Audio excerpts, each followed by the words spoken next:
Good afternoon. I'm very pleased to be here to talk about tensions and conflicts and flaws within the concept of the capital market union, an idea that was launched by the European Commission early this year and brought to a consultation process. We already had the general introduction to the topic in the morning, and we are returning back to some of the key issues and topics in some more detail now.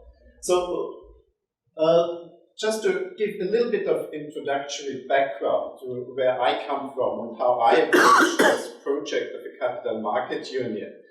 I will start off with, first of all, to remember a little bit that the views about banking and finance are dramatically changing sometimes, and especially over the last decades and last years since the crisis. We have seen quite fundamental changes. If you just remember how in the post-crisis situation, immediately the first call was for we need a new Bretton Woods system at least to solve the problems in modern finance.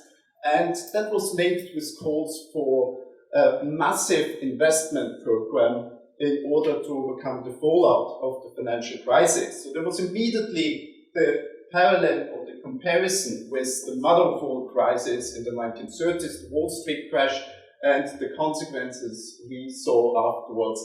And in order to avoid a similar crisis and similar fallout crisis, there was an idea that we really need to move massive investment in order with massive state action to avoid similar events. And there were ideas like a Green New Deal as adequate measures in order to organize investment and structure it in a particular way, not just to overcome the crisis problems, but in order to direct societies in a direction that would be more sustainable in the long run. The discussion is also very much linked, in my view, with the debates about financialization, a literature that is, first of all, a critical literature that argued in many ways about developments we've seen in modern finance from a very problematic point of view. Justin mentioned Susan Strange's work on casino capitalism, a critique that very much highlighted that there are certain developments in modern finance that go into a direction we actually don't want to see. They are not useful for society, they are more harmful than beneficial in the overall results. So there was a strong critique. There are some developments, and those developments were basically very strongly linked to capital markets activities, not so much the classical activities, the capital markets that are very problematic and should be downsized radically, be it over-the-counter derivatives use, or be it certain financial firms that have exploded since the 1980s and those and become quite dominant. So I will come back to that in more detail a little bit later. Then there's the debate about varieties of capitalism in Europe and the incomplete financial integration. So these are more or less two different debates, but interlinked debates we have at the European level currently, over the last decades already. First of all, that there are varieties of capitalism, which we already heard in earlier debates. Meaning that some systems are more reliant on bank funding, other systems are more reliant on capital markets funding.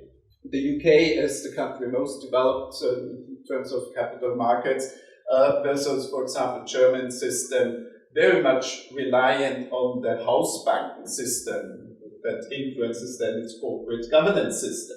So in all financial reform debates over the last decades, we always had a discussion about battle of the systems that we get at the European level. And these battles of the systems more or less also lead to some kind of results that assure that countries protect their national interests. So the varieties of capitalism argument and theory would highlight that political actors from a national perspective have certain interests in protecting, shifting their systems too far away from what originates the advantages, the competitive advantages of the national systems. So if we now have an approach at the European level to harmonize the system or to have more capital markets across the European member states, there's most likely a serious effect on national systems where you might see clear resistance from national actors to protect national advantages.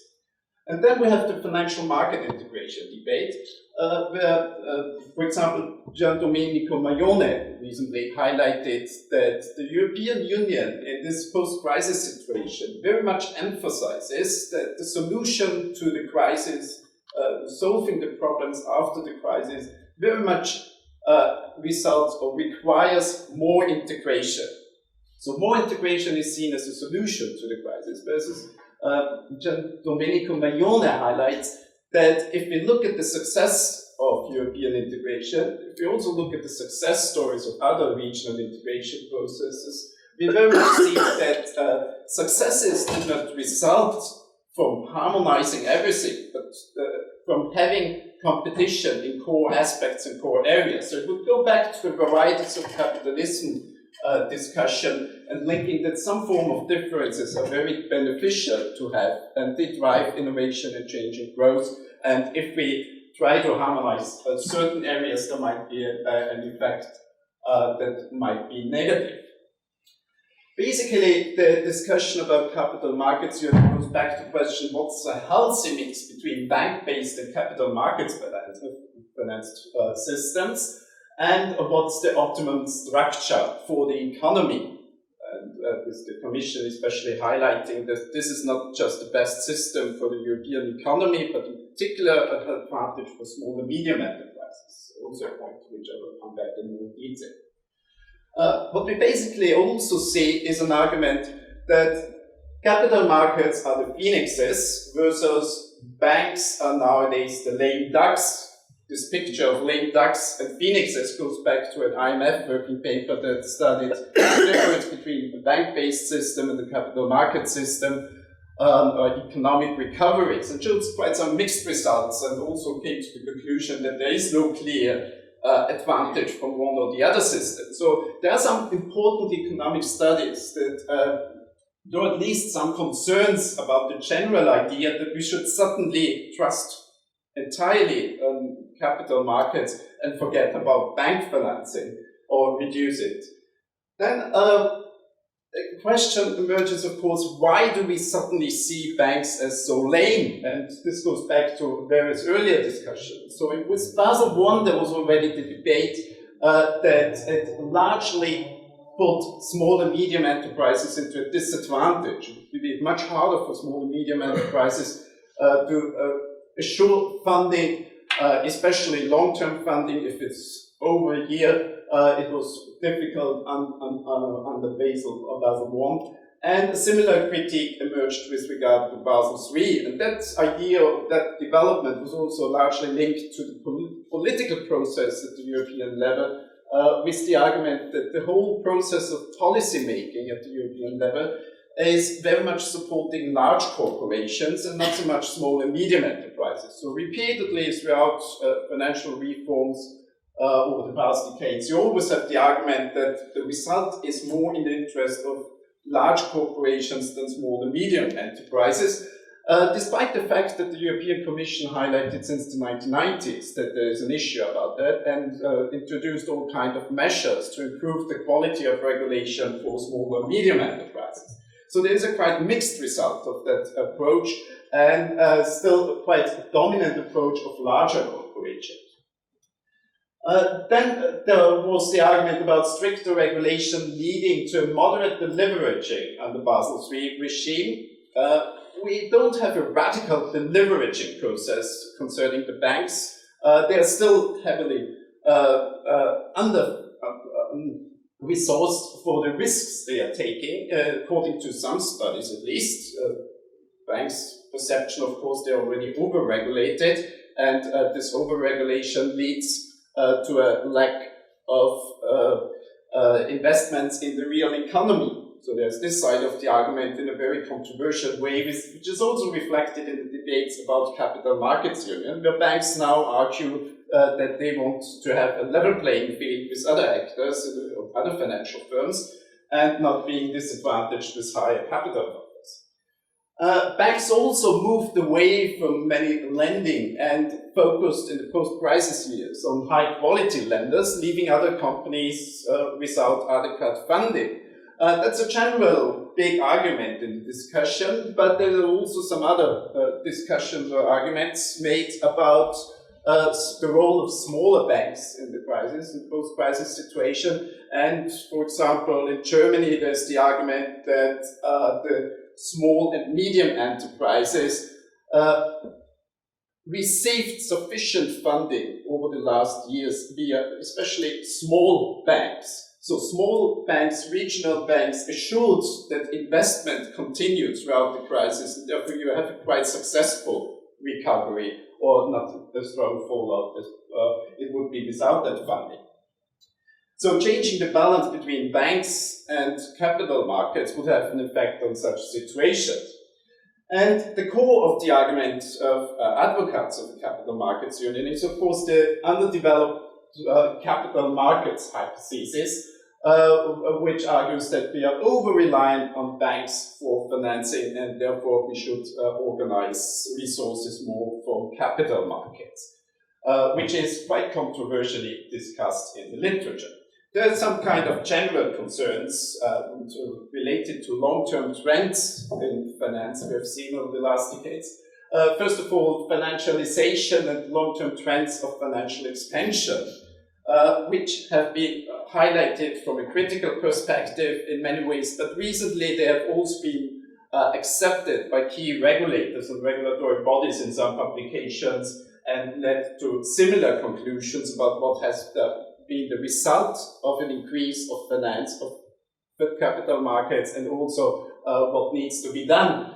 One argument is finance remains dominant, but profoundly has changed thanks to the reforms adopted over the recent decades, but also with an effect on innovation, but with still some problematic or many problematic areas of development. There's the argument that financialization and the increase of capital markets has led to an increased inequality in society. Again, that's emerged very early in the literature, critical to developments in financial markets, but has recently been adopted in a number of key publications by organizations like by the Basel Institute, Bank for International Settlements, by the OECD recently, its publications for inclusive growth and finance, where they show a clear development that also BRS, a clear argument of if finance grows above a certain threshold, it's no longer beneficial for society, but it produces more harms than benefits. So the idea is there to downsize the role of finance, and especially to downsize specific markets, not just to rebalance between banks and other financial firms. And so there's the argument that financial extension, financial globalization, has led to a situation where it already has a negative impact on growth. If we just take the basic comparison of the European Commission, arguing that we lag behind the US in the growth of development of capital markets, there's also a whole range of literature arguing that the US economy underperformed in terms of growth rates over the last decades permanently. There's the discussion about growth in specific areas that are highly problematic. Growth more oriented towards short-term interests and short-termism instead of long-term policy goals and long-term orientation that would lead to a more sustainable development of our societies and more desirable development. And all the discussions are, of course, linked with the debates about inequality in Western societies and how this undermines social peace, democracy, and growth in general. So these debates are very much interlinked, but they are also very much under-reflected or ignored, basically ignored when it comes to the presentation of Capital Markets Union by the European Commission and most of the supporters of the idea.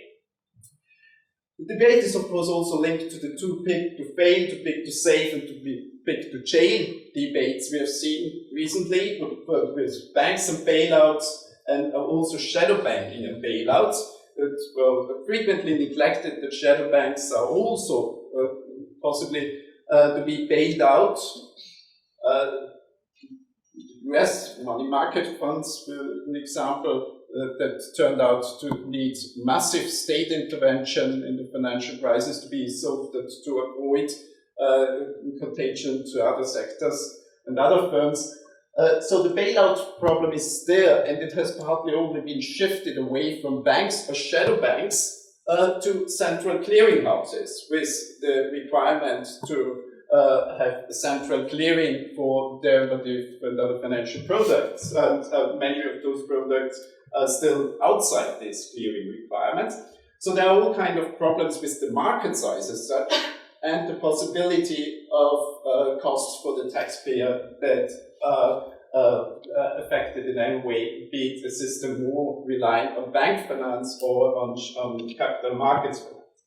And then there's the SME focus that has been chosen by the European Commission, something I'll come back to again in more detail.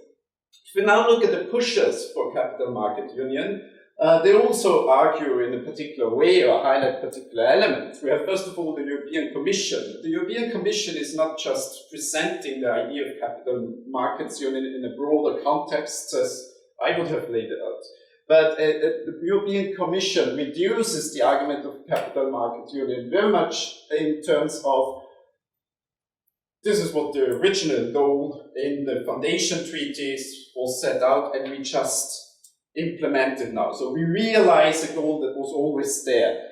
Ignoring or not discussing, not even mentioning that finance underwent a dramatic development since the 1970s, 1980s, 1990s especially, with highly problematic developments in certain areas that will need to be addressed and not just moved on and a little bit transferring the balance between banks and other financial institutions and adding on a sound securitization system, and you have settled and fixed the system.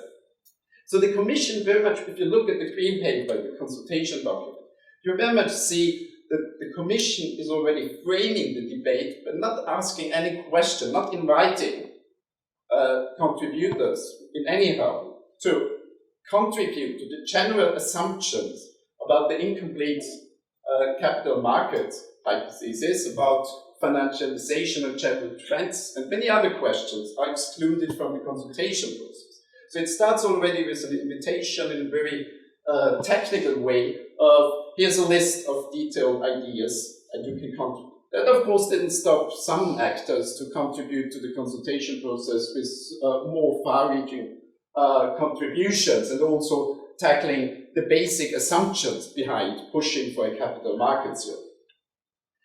We then have various member states advocating the idea, most prominently the UK, with the House of Lords report already mentioned, which basically also doesn't talk about the theoretical assumptions behind capital markets union, but accepts the underdeveloped markets hypothesis, and it's a huge advantage, not just for the UK, but for Europe. But in the set of supporters, we have, of course, also other European member states that see a good chance in not just allowing the UK to become even more prominent and dominant financial center, but to set up alternative financial centers. So some actors have the idea that capital markets union might lead to a system in which you have several competing European financial centers, which would then, of course, also have different consequences for financial stability or instability, but largely not discussed at this stage of the development. We have a variety of financial firms seeing this as a very fantastic chance, first of all, to get invited by the European Commission to present all kinds of areas where they see regulatory burdens that have to be overcome. So it's an invitation to firms to highlight whatever is a business hurdle for them and problem in regulation that is creating too high costs, etc. So, of course, a very supportive environment for financial firms. even including the banks. So one could expect, and some authors have done so, that banks might be quite negative to the idea of a capital markets union, because why should they like that business is taken away from them by other financial firms? But if you look closer at the financial markets and the situation, you see that banks are have largely been involved in the creation of capital markets, are largely linked to the shadow banking system, also a situation that fell back to them in the financial crisis. But banks, especially large trans-European banks, transnational banks, international banks, are highly involved in that and see it as a possibility, as a policy that would allow them to become even larger.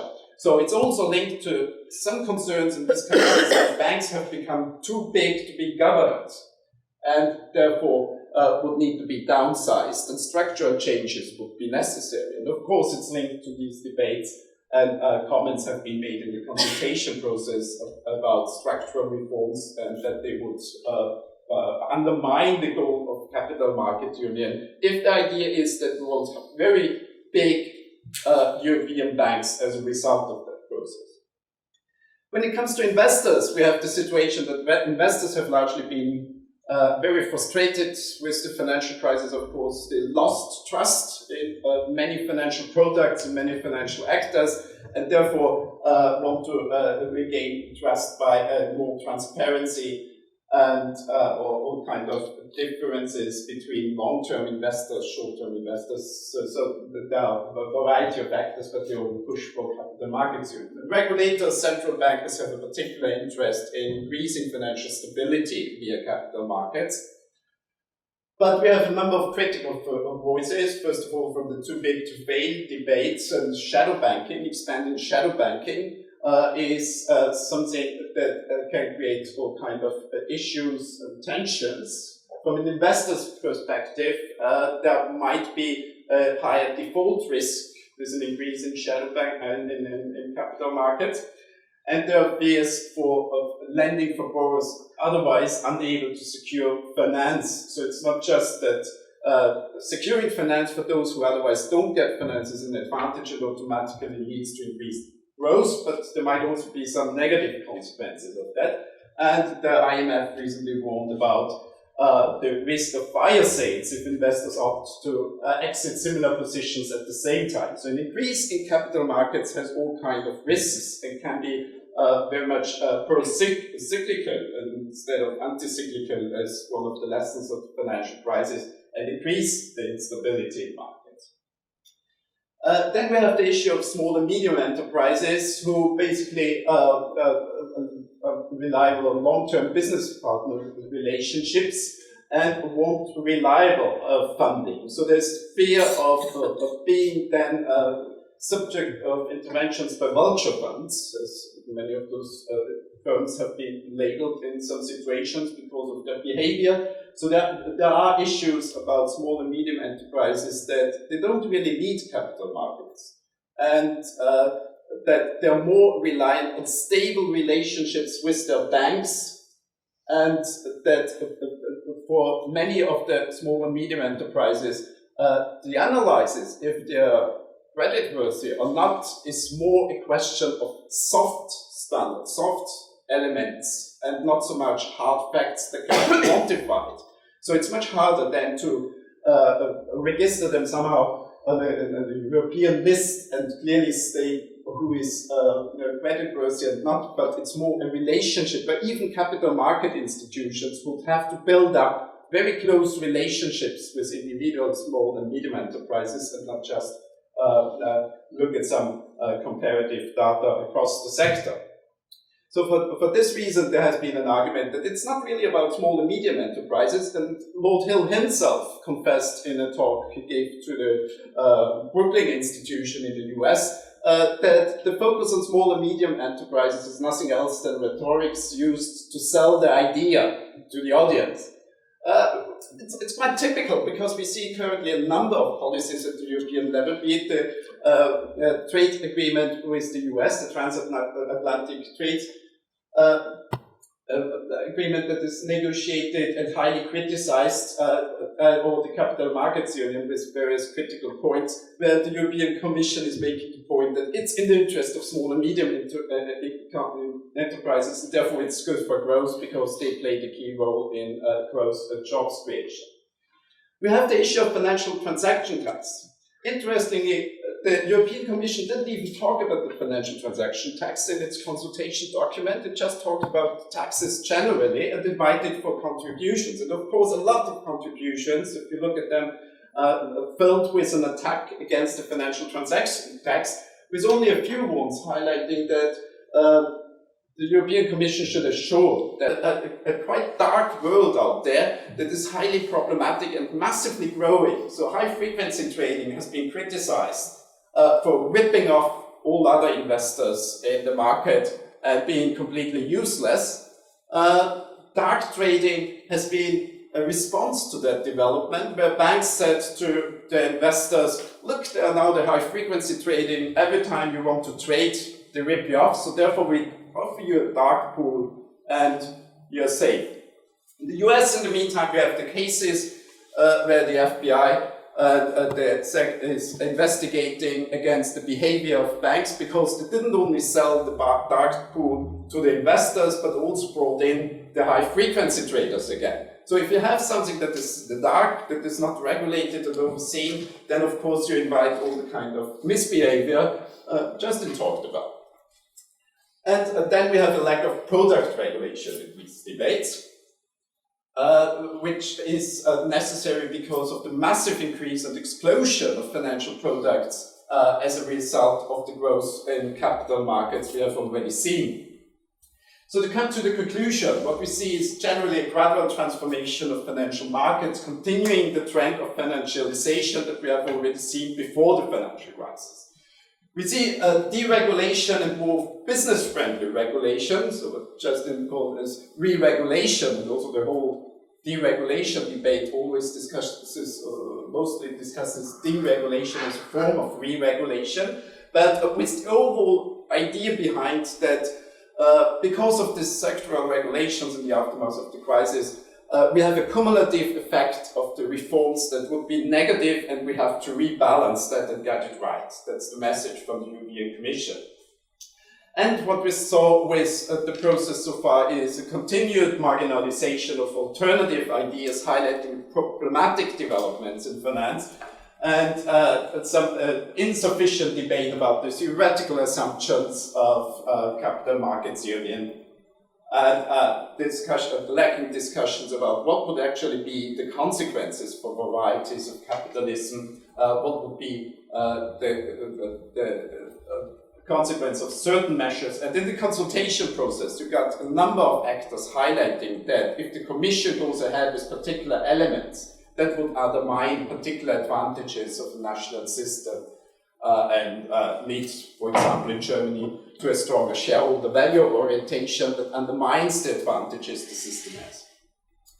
And of course, there's the question about systemic instability and resilience if you have such a system in place, which is discussed very controversial with, on the one side, those arguing such a system is much more stable or supportive in a situation of another crisis, because if banks' finance goes down in a crisis, you automatically replace it with capital markets funding. And other literature that says the overall system might even increase instability and leads to a deeper crisis. So, thank you. Thank you very much. Well, thank you to both speakers for very detailed, interesting presentations. We've got some time for comments or questions.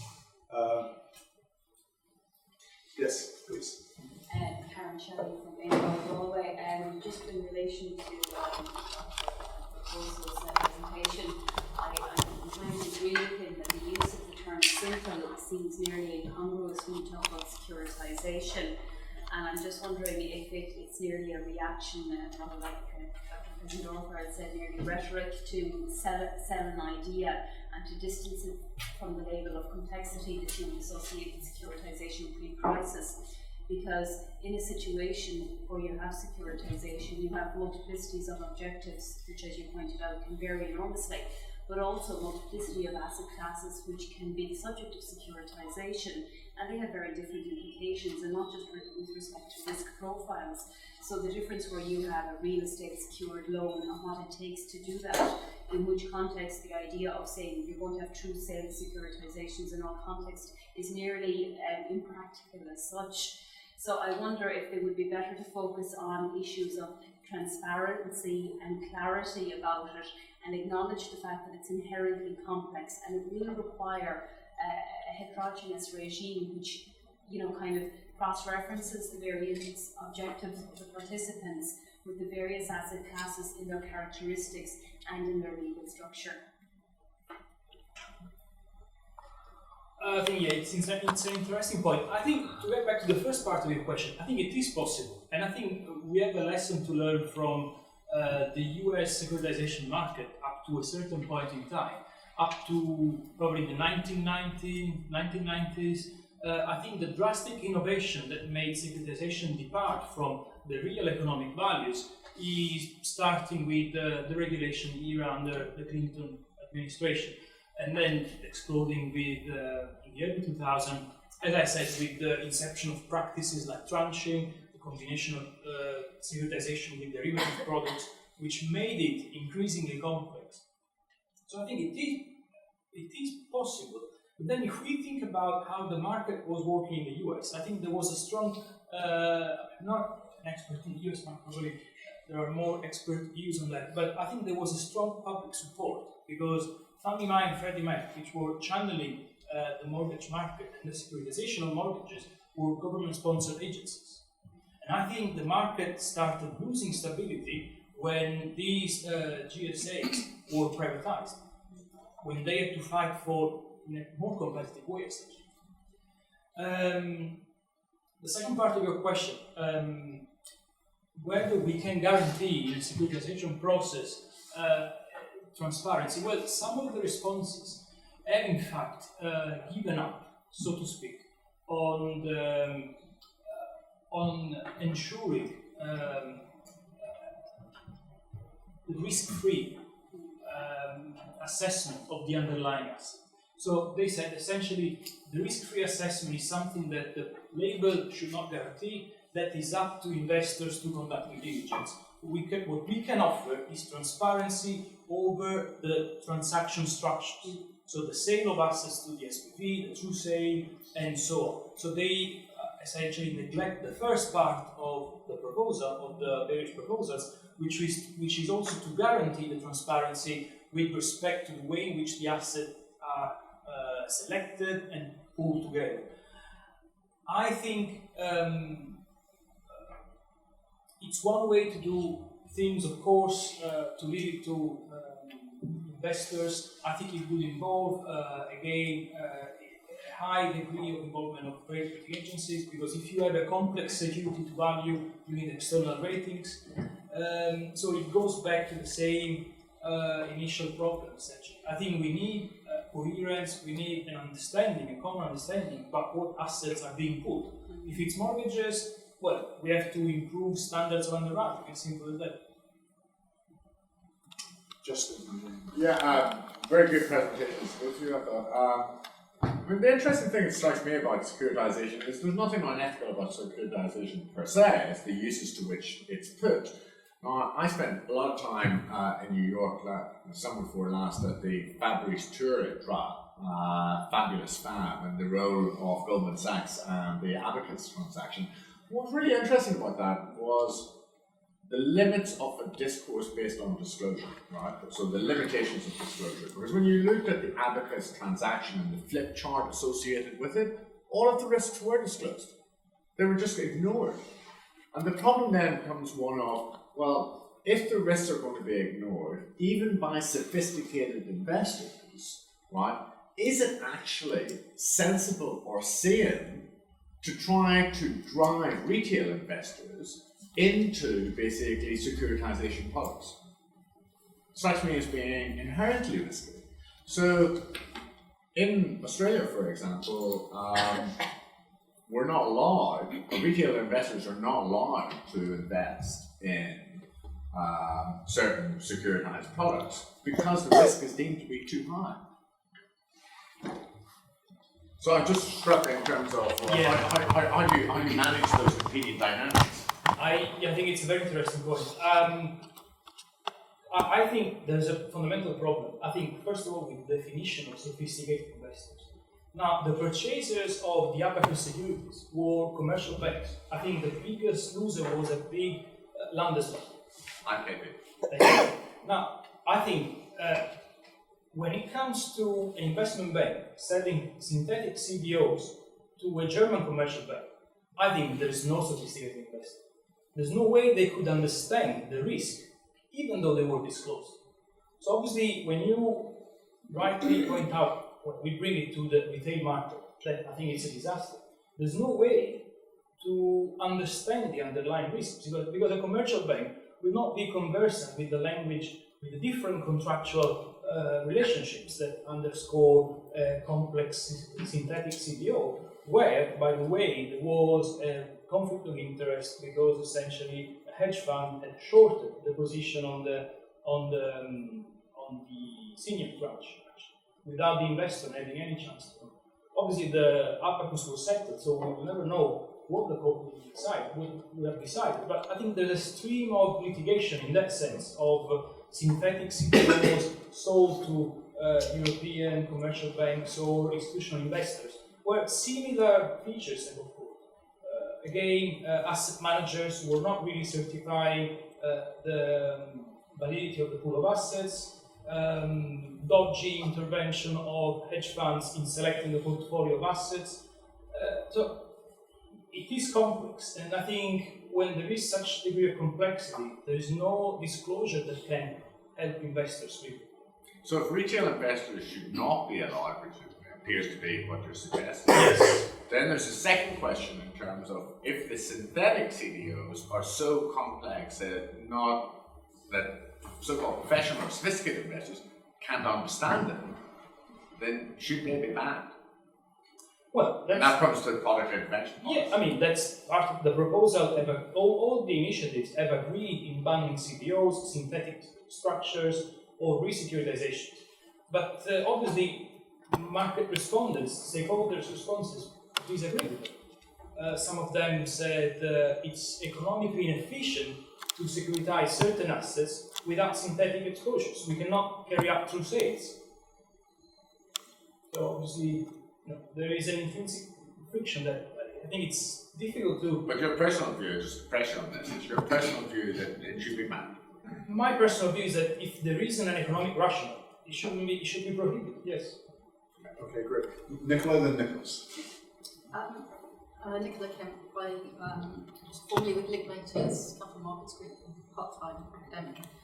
I think you drew out a really good point, Vincenzo, which was the lack of any information about supervision of compliance with once we reach criteria that are more or less agreed as to what constitutes simple, transparent securitization. The question of compliance is a huge one, and over the past few years, I've detected very little political will on the part of ESMA to get itself involved in this complex area of financial regulation. I think another point which comes out of which isn't addressed and which is an economic point is that who will hold the lower tranches if the most secure and most highly performing tranches of a securitization are going to be sold to investors new to the market, then who do we expect will hold the riskiest portions, the ones that will absorb losses on the pool first, after of course the risk retention piece? I think the market's expectation is that tranched deals will fall within simple, transparent definition. Perhaps there will be a restriction that says that only the highest tranche will qualify for any kind of labelling or something like that. But was one thing that the ECB identified a couple of years ago, which was where do we get mezzanine investors? I am aware that there are funds that do pick up these junior pieces, but of course that in itself concentrates risk. So how do we address that? It seems to me that there ought to be some kind of broader economic thinking in this area. And the last thing that I would say is really that we come here in the issue of securitization, we come to a point where we're kind of encountering the limits of regulation, because essentially securitization is a construct of contractual rights and proprietary interests. So to my mind, any idea of harmonising the legal form of an SPV, true sale mechanics, rules in relation to insolvency clawback, the rights of subordination of note holders is a folly and a waste of resources, really, because to achieve that you open up the whole broader question of harmonisation of substantive law for member states' property rights. That is much too big an undertaking to be attempted in the context of any capital markets union. So I really think that those points haven't really been substantially addressed to the extent that securitization has been addressed in the capital markets union. Okay, excellent. Dr. Lewis. Well, maybe Nicholas can make a comment and question, and then just to finish off then, because I want to ask Dieter, you made a very strong case for multi-centre varieties of capital approach at a sort of macro level. I see the two things as being, at a very broad level, your analysis, and then the other analysis, securitization, reflecting some of the same points at the lower level. But in very broad terms, is it possible to reconcile practically a multi-centre, multi-approach, varieties of capital model within something which is essentially single market legislation? Or are we talking about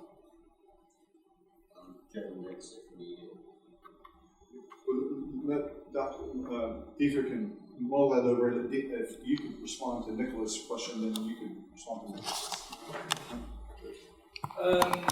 Okay, I think that some very interesting points that you made. I agree with you with your observation on supervision and compliance. I think the Green Paper on Capital Markets Union made clear that market-driven mechanisms are to be preferred. We have, as Neil pointed out in the morning, we have a very strong regulatory framework that is the result of also post-crisis regulation. But what I think is really lacking is more understanding of what supervisory structure we want in place. Where is this coordination getting to? Where is it reaching? On the tranches, basically, my understanding is that the lower tranches are first of all purchased by the originator or sponsor to give an idea of safety of the transaction. So if you buy the lower, more risky tranches, obviously investors will be prone to invest in mezzanine or senior tranches. And then obviously I suspect you have hedge funds or more adventurous traders like what you mentioned, the speculative traders who buy high risk but high return securities. The issue being that if it comes back to banks, yes, as in the case yes, of because SMEs, banks very often, we haven't achieved. But one problem is that the tranching went along with the use of credit default swaps. And it has become clear, there were interesting articles on, for instance, the magnetar trade. The magnetar trade has shown in the US that essentially, even if you invest in junior tranches, and then you short your position with the credit default swap, the losses that you accrue in the junior tranches, because of the default of junior tranches, are much lesser than the money you get with the payment from the CDS. So there is an economic interest in investing in a junior tranche, accept the risk, and then get the money from the CDS. Obviously, essentially there is an economic incentive to destroy the value of the securities that you create. I think the problem with tranching is also who is really selecting the assets in the pool go to the SPV, the securitization. Is it the originator? Is it the asset manager? Is it the hedge funds, if there is one, which obviously shouldn't be the case? I think the position of asset managers in CDOs has remained very shallow. It's not been covered by specific regulation. There is MiFID and MiFID II covering that, but not in the specific context of securitization type transactions. And I accept your, I think you're very right when you talk of limit of regulation. I think a thought-provoking observation on that, I will add an observation to your comment, is how securitization is structured in China, where apparently there is a heavily standardized transaction process with two possible tranches only, which are predetermined, where the riskiness is predetermined, the transfer of assets is predetermined, so everything is already there. If you want to do securitization as an investor or as an originator, that is there, take it or leave it. It's like standard form essentially. Maybe that is a way to overcome the limit of regulation. A very complicated question, but Well, we missed you this one too. The European Union has been seen or presented since the 1990s very massively as an adequate response to globalization pressures, and especially to the debates about finance outgrowing the power of states, so that you have to counterbalance this enormous power, and therefore you need European integration and you need European policies to deal with that situation.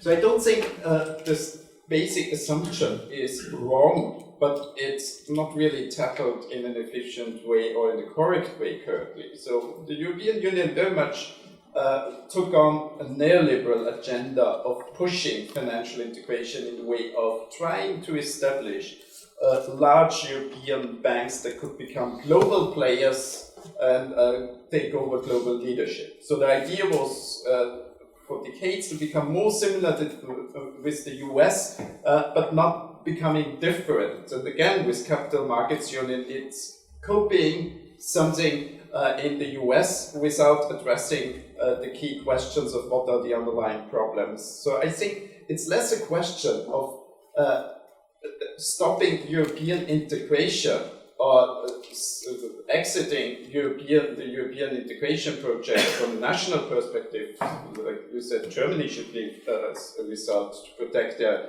corporate governance regime, etc., their national advantages. I think that the issue is more about transforming the European framework and addressing the problems at the European level and downsizing finance to a level that is adequate and dealing especially with financial products on the level they have to be addressed as highly toxic, dangerous products that need product regulation in a similar sense as drugs or chemicals, etc., and not just leaving it to market actors to invent whatever they want. So there is a discourse and a debate about stricter product regulation necessary, and there is a discussion about the size of financial institutions that needs to be addressed at the European and at the global level, and then to lead to a more regional, decentralized system that can assure higher